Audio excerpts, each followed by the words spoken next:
Bonjour à tous, bienvenue sur Survivor Québec. Aujourd'hui, on est le mercredi 13 octobre 2021 à 9h. Et puis l'épisode de Survivor saison 41, l'épisode 3, je pense. Faudrait que je vérifie le compte. Il me semble que c'est trop, c'est le 4. Quelque chose comme ça. Il me semble que c'est trop 4. Je crois que c'est 4, en tout cas. Vient tout juste de passer, donc en direct, ma critique, je vais encore focuser plus de côté stratégie, faire une petite analyse de que j'ai observé plutôt qu'un résumé de l'épisode. Mais si je commence tout de suite, dans le dernier épisode, ce que j'avais parlé au niveau de Jeannie, qu'elle a pas assez d'air d'antenne, ben là, c'est bien parce qu'elle commence à en avoir un peu.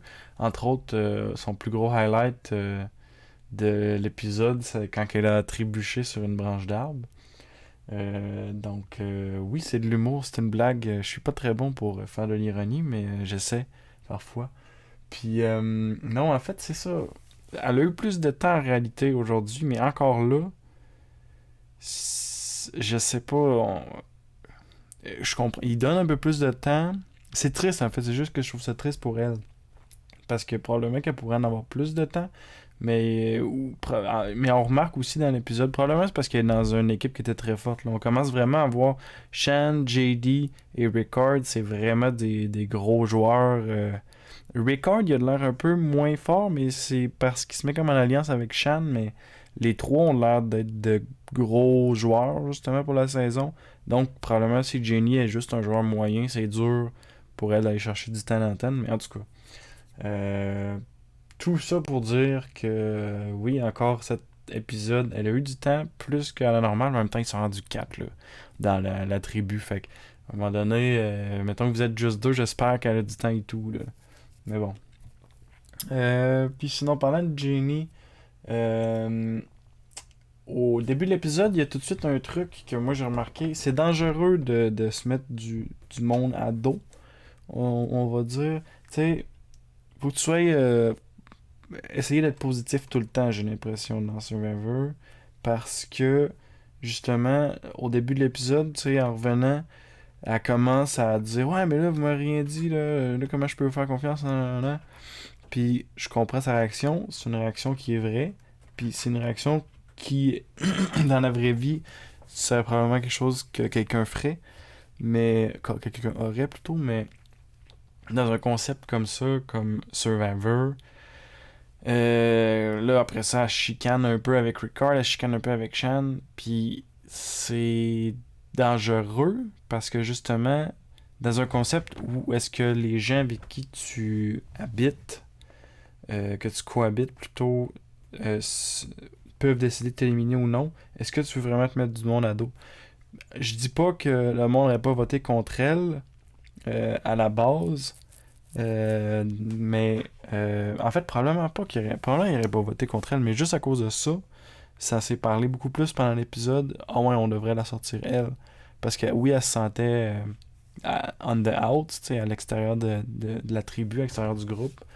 Mais si elle l'aurait pris un peu plus positivement, c'est sûr qu'il aurait fallu qu'elle fake, mais bon, rendu là, je veux dire, c'est ça le jeu, là, il y a un gros bout de stratégie. Tu sais, si elle aurait fait quelque chose comme ah ouais, non, regardez, vous avez bien joué, là, j'ai vraiment pas vu venir, là, écoutez, là, mais c'est sûr, tu sais, je commence à avoir peur un peu, là, tu sais, juste quelque chose pour dire, comme, ouais, vous êtes fort, mais je suis ouverte, j'aimerais ça participer, tu sais, elle dit ça, peut-être un peu plus en privé, aux gens, quelque chose comme ça, parce que là, avec la fin de l'épisode, le spoiler, attention, avec la fin de l'épisode, finalement, ça a été les Verts qui ont dû sortir quelqu'un. Ils ont sorti JD, je vais revenir là-dessus tantôt. Mais justement, là, elle est rendue. Elle a eu aucune ouverture. Puis oui, ok, il y a un power couple ou un début de power couple avec Shan et Ricard, mais présentement, Ricard puis elle s'aiment pas à cause de ce qu'elle a fait. Puis Shan est avec Ricard, ils sont trois. Fait qu'à moins que d'ailleurs, ça c'est ce que je pense qui va arriver, que les tribus se fassent remélanger. Je vais revenir plus tard sur pourquoi que je pense que les tribus vont se faire remélanger, mais à moins que ça arrive, si les Verts perdent un défi, il y avait de très bonnes chances que Jenny s'en aille, mais là avec Ricard puis Jenny qui s'entendent pas, c'est garanti là. va falloir quelque chose d'incroyable qui se passe parce que Shan et Ricard sont rendus beaucoup trop tight ensemble. C'est trop. Ils sont trop liés. Il y a une alliance qui semble vraiment forte présentement, en tout cas. Ils se disent tout, ils font la stratégie ensemble, ils votent ensemble. C'est très puissant. Là. Mais, en tout cas, c'est ça. Présentement, Jenny, c'est ça. Je trouve pas qu'elle a un jeu incroyable. À cause de ça, elle semble suivre ses émotions énormément. Euh, qui crée pas. Ça peut créer. Je veux dire, ça peut être très bon, ça peut créer un bon jeu, ça peut même faire des gagnants. Mais présentement, tu sais, quand il a fait plusieurs votes de suite, qu'on voit, c'est des votes de stratégie, tu sais, puis qu'il y a du blindside, des trucs comme ça. Je comprends, tu sais, je veux dire, c'est difficile, puis en même temps, c'est tout le temps avec un regard extérieur qu'on commande de ça, mais je pense pas que présentement, elle mène un très bon jeu pour elle, pour faire une victoire. On est encore au début de la saison, elle pourrait toujours s'en sortir, mais c'est ce que je crois. Si je continue après ça, on va parler un peu de JD. JD, qui semble. Je sais pas si c'est une affaire d'âge ou quelque chose comme ça. Je sais pas quel âge Shan a, quel âge JD a. Mais tu sais, des fois, il y a des relations un peu de puissance tu sais, entre des personnes qui peuvent se créer. Puis j'ai l'impression qu'il y a une relation de puissance, tu sais.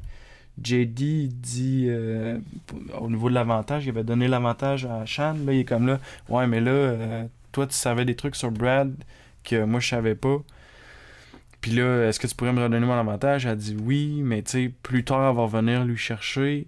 Euh, je sais pas. JD a de l'air de pousser, mais il a de l'air, je sais pas, j'avais l'impression que ça venait, qu'il poussait, mais qu'au final, il suivait le bateau. Probablement aussi qu'il n'a pas eu la game qu'il voulait, même qu'il le disait pendant le tribal à la fin. Il disait qu'il n'a pas mené la game qu'il voulait, puis qu'il espère de rester pour justement pouvoir la mener, cette game-là. Puis il parlait de sa liste, là, il voulait cocher plus de choses sur sa liste, ce qu'il pourra pas faire parce qu'il a été sorti.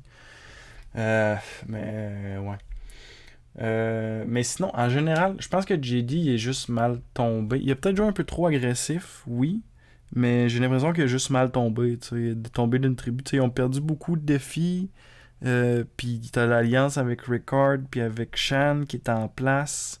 Je pense qu'il est peut-être mal tombé. Je veux dire, il y a une grosse partie de hasard, il y a une grosse partie de chance dans Survivor, puis peut-être qu'il n'y avait pas ces éléments-là de son côté.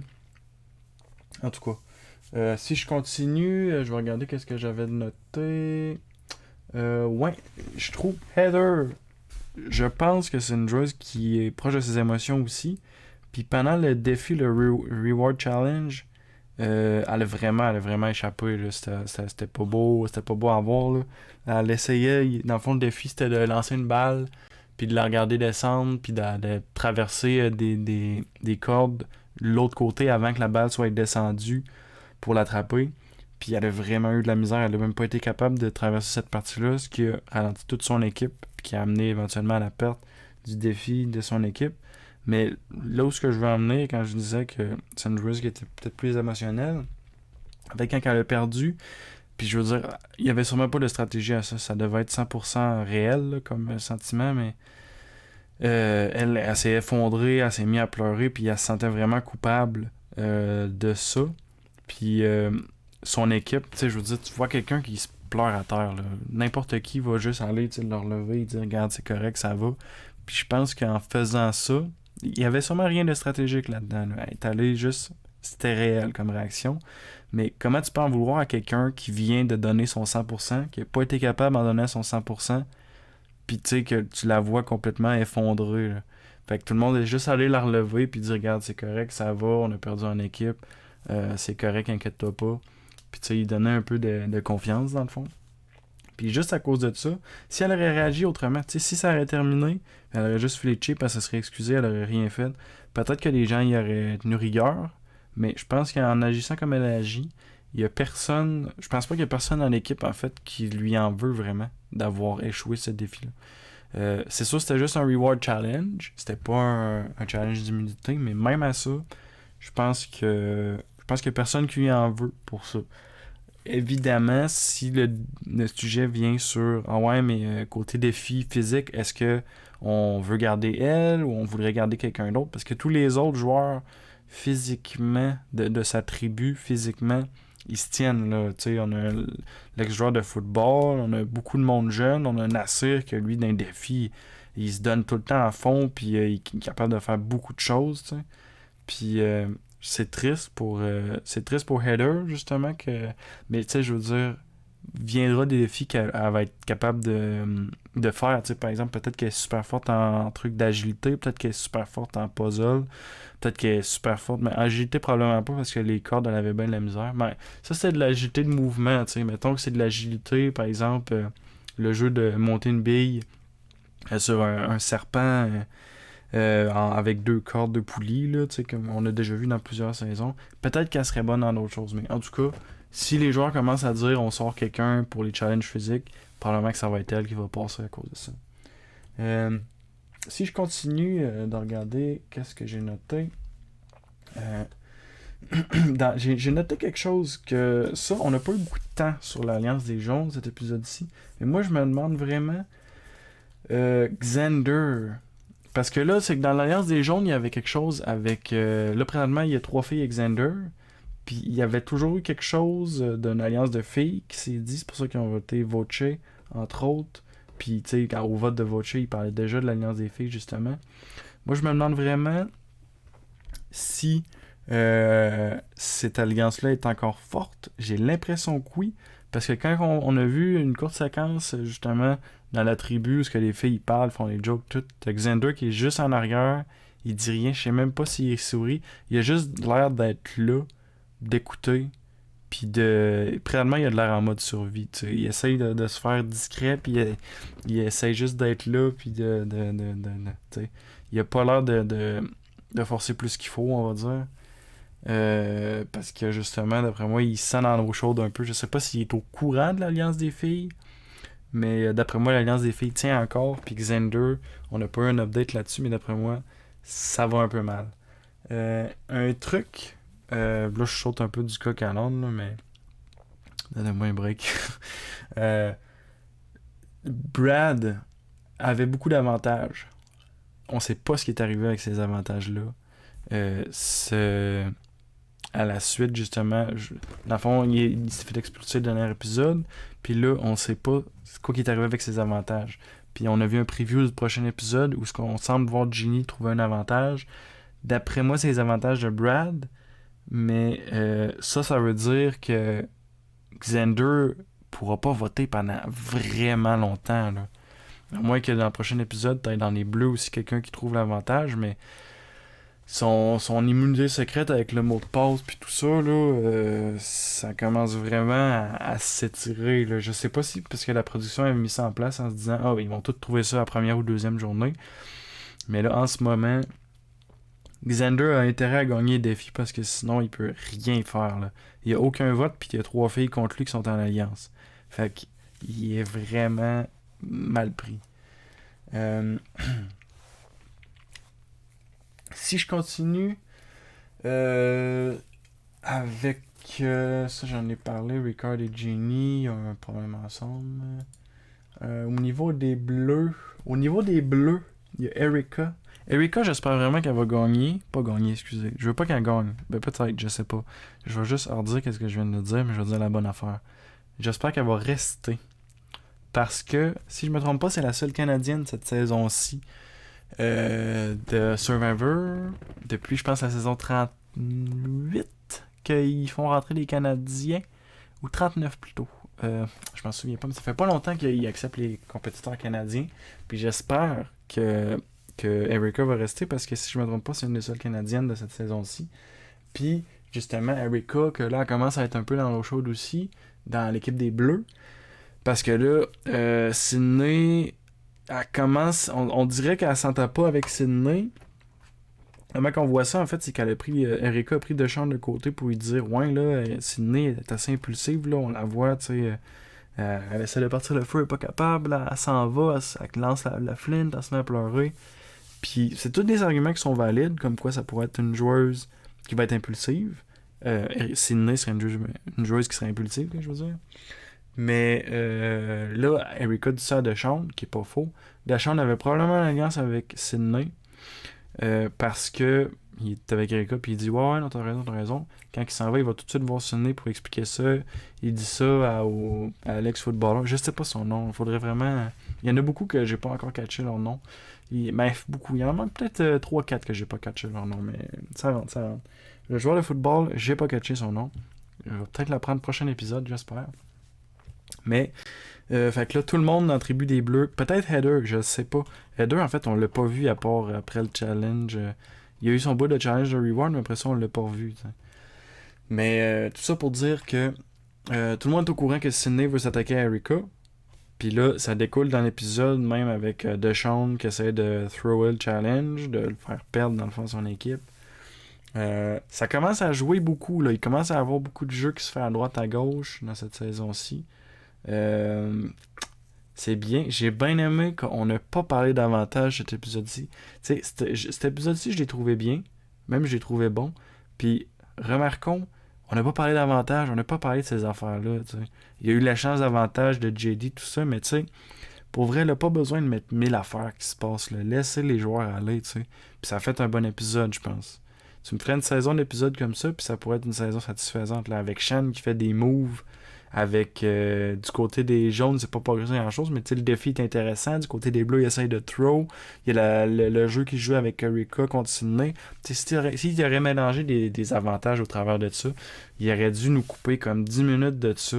Ça aurait juste vraiment été bizarre. Ça aurait été vraiment ennuyeux, en fait. Ennuyeux, en tout cas. Un des deux, je sais pas lequel adjectif utiliser. Mais si je continue là-dessus, sur Erika et Sydney, justement, là, à cause de ça, ils ont essayé de throw, mais il y a juste Dashawn qui était au courant, je pense, qui essayait de throw. Dashawn puis le joueur de football qui étaient au courant, en fait. Puis ça n'a pas marché. Les jaunes ont...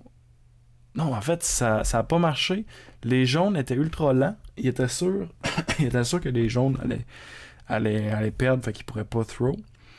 Mais finalement, les jaunes ont réussi à se rattraper et à gagner.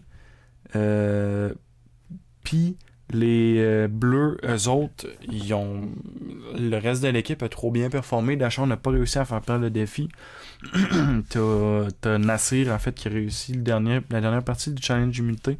C'est de lancer des anneaux, puis Nasir a réussi à toutes les rentrer assez rapidement. Fait que c'est pour ça que ça a envoyé les verts, en fait, ça a envoyé les verts, justement, au Tribal Council, qui était arrivé en premier, en plus, à la fin du défi, mais en tout cas. Ça a donné comme ça. Ils n'ont pas été capables de rentrer les anneaux dans les bouts de bois. Puis en tout cas, là, je passe vraiment beaucoup trop de temps à parler de ça. Je vais revenir sur un sujet plus intéressant. Fait que d'après moi, je vais parler rapidement de ça parce que c'est quand même important. D'après moi, à chaque saison où il y a une équipe qui essaie de throw un challenge, la production agit par la suite. Dans le sens de ils vont changer les tribus, ils vont rentrer quelque chose de nouveau. Moi, je pense vraiment qu'après que les Bleus n'ont pas réussi à throw challenge, mais je pense, d'après moi, qu'ils vont avoir une bonne raison. Ils vont se dire mais il reste juste 3 joueurs dans les verts puis 4 joueurs dans les jaunes. On remélange tout ça, on fait 2 tribus. Quelque chose comme ça. Je pense que c'est ce qui va se passer. Ou sinon, ils vont peut-être refaire 3 tribus en remélangeant. Mais tu sais, une tribu qui essaie de throw un challenge, c'est déjà, dans un sens, on peut dire c'est anti-sportif, mais en même temps, je veux dire, c'est pas uniquement sportif comme jeu Survivor, donc on peut comprendre. Mais ouais, non, d'après moi, ils vont faire quelque chose parce que justement, sinon ça met Erika trop en danger. Qu'encore là, je veux dire, la production a pas besoin d'interagir, mais je sais pas. J'ai l'impression qu'ils vont faire quelque chose parce que je sais que je me répète, mais j'ai vraiment l'impression qu'il va se passer quelque chose. Ils vont pas laisser une tribu throw un challenge, même si on raté. Ils vont pas laisser ça aller. Si je continue, on va retourner juste du côté de Shan. Je vais te dire un peu ce qu'elle a fait cet épisode-ci. Pour vrai, Shan, très fort présentement, très dangereux également. Shan a l'air de jouer un jeu extrêmement agressif, a l'air de faire beaucoup confiance à Ricard. Si Ricard essaie de virer de bord, elle a aucune chance parce qu'elle s'en doutera. Elle pourrait s'en douter, t'sais, on va voir comment ça se fait. Mais juste pour dire que c'est dangereux de faire énormément confiance. C'est dangereux de faire des gros moves comme elle fait. T'sais, de jouer avec l'avantage de JD, de prendre, de redonner, de dire ouais, moi je savais que Brad avait ça. Présentement, elle a l'air au contrôle de l'équipe des Verts. Mais avec les moves qu'elle fait, si jamais il y a un switch de tribu, ça se pourrait. S'il y a un switch de tribu et que ça vient aux oreilles des gens qu'elle joue des moves agressifs, elle a des avantages parce que là, elle a le double vote de JD, elle l'a ramassé. T'sais. Fait que, euh, jeu très agressif, ça, ce qui est bien là-dedans, c'est que si elle se rend loin, si elle se rend en fin, en fait, elle va avoir un excellent speech à faire au jury. Tu sais, j'ai fait ci, j'ai fait ça. Même son truc de petite chanson, genre, c'est vraiment. C'est bon, tu sais, de faire. Ouais, moi, je fais ma petite chanson. Tu sais, c'est comique dans un sens pour la personne qui écoute. Mais même au jury, genre, de faire son truc de petite chanson. C'est sûr, ça dépend comment qu'elle l'amène, là. Parce que ça pourrait être cringy, en fait, vu. Si juste dit comme ça, si hors contexte ou. Mais. Ou, tu sais, si elle amène le truc de chanson, puis là, elle fait genre quelqu'un fait ah ouais non je me suis rendu compte que tu faisais cette chanson là quand t'as fait ça contre moi, tu sais des trucs comme ça. Présentement en tout cas à 100 lignes, ce qui est dangereux c'est qu'on est tôt dans la game, fait que il reste beaucoup là, il reste quoi peut-être une dizaine d'épisodes encore, il en reste beaucoup pour quelqu'un qui commence si tôt à faire des moves comme ça. Euh, on va voir présentement ça sort super bien mais va juste falloir voir comment elle s'en sort. Puis sinon, c'est ça, je pense que je l'ai dit rapidement, mais c'est ça pour revenir sur le vote de JD. Euh, donc là, moi ce que je pensais en fait, moi ce que j'aurais fait quand JD parlait, JD aurait dû faire, mais je pense que Ginny elle l'aurait pas avalé, ça, elle l'aurait pas cru. Mais il aurait pu faire croire à Ginny, ouais là, regarde, moi j'ai un double vote, on le dit pas aux autres, on fait semblant qu'on vote pour toi, mais on utilise le double vote puis on sort record. Puis ça, tu dis ça à Ginny. Ginny, c'est elle, c'est Ricard qui veut sortir. Le problème, c'est comment établir de la confiance avec elle. JD avait probablement pas le bagage actuel pour faire ça. Puis de toute façon, il en a pas parlé. Je sais pas si Ginny était au courant qu'elle avait un avantage. Ça, c'est une autre affaire. Au début de l'épisode, tu sais, il y a des trucs il y a des petits trous là, dans l'histoire de comment c'est monté.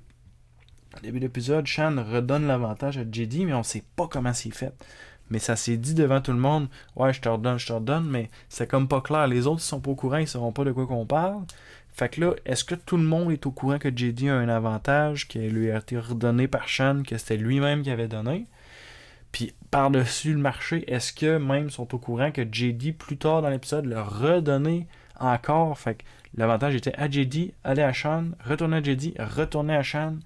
On sait pas si qui est au courant. Est-ce qu'on a besoin de le savoir? Pas forcément non plus, justement, ils sont rendus trop, tu sais. Ils recordent probablement comme ils savent tout parce qu'ils ont l'air d'un power couple avec Shan. Mais du côté de Genie, on n'a aucune idée de se casser. Encore une façon de left out Genie de l'édition, pas de l'édition, mais du montage plutôt. Euh, En tout cas, je comprends. Cet épisode-ci, en même temps, je comprends que ça a été monté comme ça parce qu'il y avait beaucoup de choses qui se sont passées, mais en tout cas. Euh, si je continue de regarder un peu JD, justement, Shan, il s'enlignait pour voter contre Jenny, mais là, elle a dit à Ricard, hey, je vais aller y faire un show, là.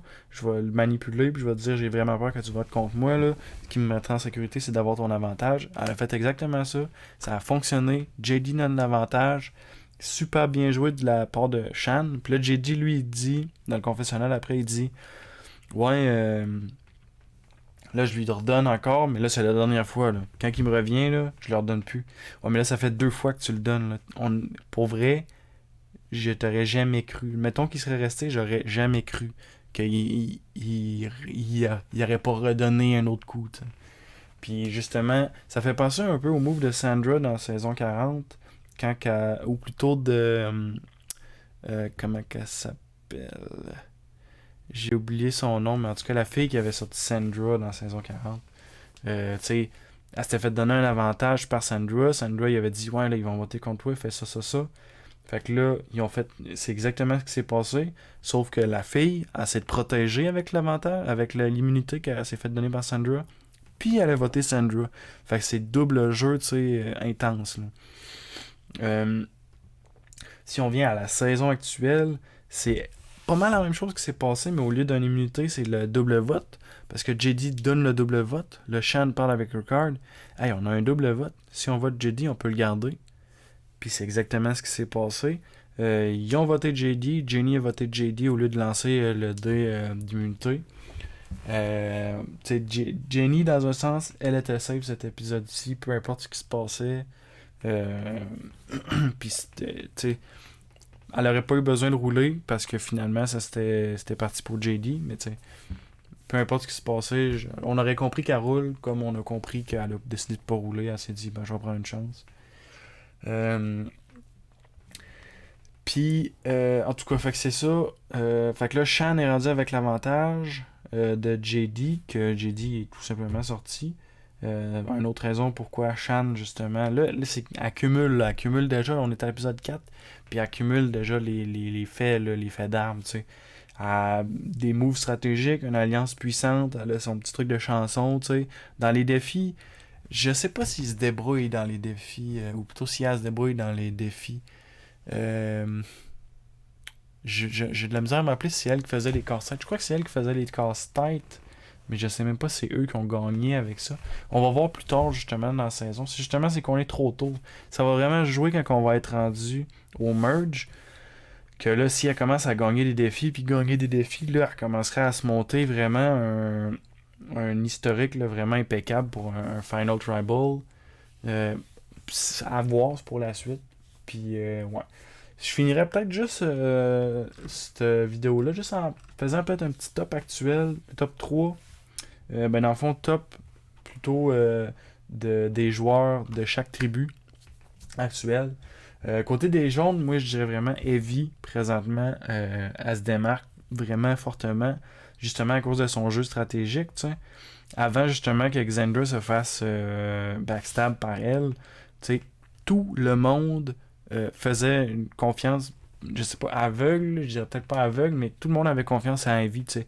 Quelqu'un voulait se confier, je vais voir Evie, tu sais. Ouais, Evie, on va faire de la stratégie avec, on peut. Evie a l'air d'avoir une game sociale présentement qui est impeccable. Côté challenge, encore là, rien à dire. Côté stratégique, elle semble pas jouer très stratégique. Sa game, ça semble être pas stratégique dans le sens elle va pas chercher des avantages, des trucs comme ça. Sa game, ça semble plus être en plus, c'est ça qu'elle disait, tu sais, avant la saison, dans les previews avant la saison, elle disait, moi, ce que je vais faire, c'est, je vais jouer un jeu où ce que tout le monde m'aime, fait qu'à cause de ça, regarde, personne va vouloir voter contre moi, tout le monde va vouloir que je sois avec eux. Je pense que c'est vraiment ça qu'elle joue, c'est une game sociale très puissante qu'elle joue. Côté des jaunes, pour vrai, moi je dis Evie, présentement, c'est vraiment la queen de son équipe. Côté des bleus, pour vrai, présentement, je veux dire, il y a du monde qui font des trucs. Sidney, elle joue stratégique, Sidney est allé chercher des avantages, Nasser aussi joue un peu les deux, puis essaie. Mais il y a personne de remarquable, tu sais, je trouve. Mais encore là, je trouve que c'est peut-être une force dans un sens, parce que si on regarde un joueur comme Tony Vlachos dans la saison 40, c'était ça son jeu au début, tu sais, pendant comme 7-8 épisodes, il joue un mollo, tu sais, il fait pas grand chose, il va pas chercher d'idole, il fait pas de la grosse stratégie, il fait ses affaires, il garde le camp, il est bien gentil. Puis j'ai l'impression qu'à la saison actuelle, t'as le joueur de football, je sais pas pourquoi lui en particulier il me vient en tête, mais j'ai l'impression que le joueur de football, il joue un peu ce rôle-là, tu sais. Dans les défis, il est juste correct, tu sais, il va pas trop fort, mais il va pas mou non plus, tu sais. Il aide ses équipiers, tu sais. C'est jamais lui qui va engendrer les grosses conversations stratégiques. Il va être là, mais tu sais. euh, en tout cas, présentement, mais tu sais, il fait pas des gros moves, il fait rien de ça, mais je trouve que présentement, probablement dans l'équipe des Bleus, il s'en tire bien. J'ai l'impression que personne dans l'équipe des Bleus n'aura rien contre lui, sauf si justement quelqu'un fait ah mais il est trop appréciable, c'est dangereux. Ça s'est déjà vu des votes comme ça. Ah ouais, cette personne-là est trop appréciable, je vais voter contre elle. Mais pour vrai, présentement, je trouve que dans l'équipe, du côté de l'équipe des Bleus, ça serait lui qui s'en tire le mieux. Puis finalement, évidemment, dans l'équipe des Verts, ben, je parlais de Shan tantôt, c'est clairement Shan qui rapporte ça. Là. Shan, présentement, une game sociale excellente, une game stratégique excellente, puis une game de jeu, d'avantage, tout ça, excellente encore. Euh, elle va chercher des avantages, puis elle manipule, tout ça, puis pour les votes, à sentir vraiment, puis même juste côté, son truc de petite chanson, là, ben, je pense que je l'ai dit tantôt, mais s'il est capable de rentrer ça, mettons qu'elle sera à la fin, qu'il est capable de rentrer ça dans le Final Tribal, moi je fais ma petite chanson là, quand je suis en train de vous manipuler, là, puis vous l'avez sûrement remarqué, puis là, le monde fait ah ben oui, c'est vrai. Ça pour vrai, si elle se rend, puis si elle est capable de placer ça, puis si c'est vrai que le monde l'a entendu, moi j'ai vraiment l'impression qu'elle se remporte, elle se gagne des votes juste en disant ça, faire oh mais c'était dans notre face, puis on s'en est pas rendu compte. Euh, en tout cas, pour vrai, présentement, même de toute actuellement, de tous les joueurs, j'ai vraiment l'impression que c'est Shan. Ça l'aide beaucoup d'avoir, je trouve, mais je dis Power Couple, parce que j'ai vraiment cette impression-là. C'est pas un vrai couple, mais ce que je veux dire, c'est que c'est une alliance très puissante, là, avec Ricard. Tu sais, j'ai l'impression qu'ils vont continuer ensemble. Je pense pas que ça serait deux joueurs qui se trahissent. Surtout après ce qu'ils ont fait dans l'épisode-ci de backstab JD en allant chercher un avantage, tout ça. J'ai l'impression que ça crée des liens puis qu'ils voudront pas les défaire, fait qu'ils vont rester ensemble. Fait que ça serait vraiment ça mon top 3 présentement actuel, ben plutôt top 1 par tribu. Puis ça fait pas mal le tour actuellement. La vidéo est déjà assez longue comme ça. Fait que je vais finir ça là. Merci beaucoup d'avoir écouté. Puis on se voit semaine prochaine pour le prochain épisode avec un autre review de gameplay pour le prochain épisode.